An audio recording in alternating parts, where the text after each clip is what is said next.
তো দেখুন ছাদে কি সুন্দর হাওয়া দিচ্ছে। আজকে ওয়েদারটা খুব ভালো।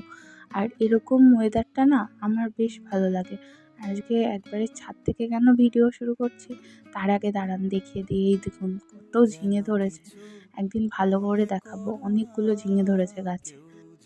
সকালবেলা ফুল তুলবো বলে ছাদে গেছিলাম আর তখনই ব্লগটা শুরু করেছি। আর এই যে আমার গপু সোনা, আমি আমার বাপের বাড়ির থেকে নিয়ে এসেছি, আমার বাড়িতেও ঘুরতে এসছে। এখন স্নান টান করিয়ে ওকে এই যে সুন্দর করে সাজিয়ে ভোগও দিয়ে দিয়েছি।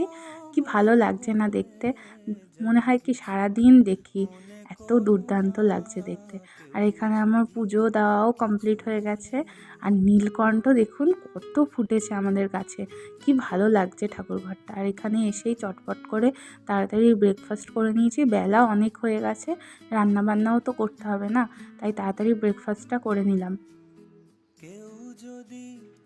এখানে মাকে একটু শাক বাছতে হেল্প করছিলাম, দিয়ে বৃষ্টি পড়ছিল, তাড়াতাড়ি দৌড়ে গিয়ে জামা কাপড় তুলতে গেছিলাম।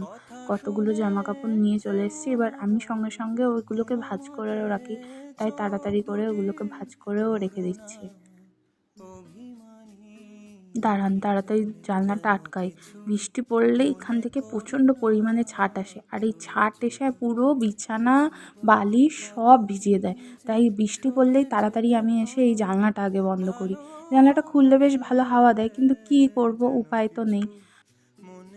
ভোরবেলা ঘুম থেকে উঠেই চলে এসেছি ব্যালকনিটায়। ব্যালকনিটা না আমার খুব ভালো লাগে, এখানেই আমি বিকালটা সময় কাটাই। কোনো কোনো সময় সকালবেলাটাও এখানটায় সময় কেটে যায়। এখানটা হাওয়া দেয়, এই রাস্তা থেকে কত লোকজন যায়, কত গাড়ি ঘোড়া যায়, ভীষণ ভালো লাগে দেখতে।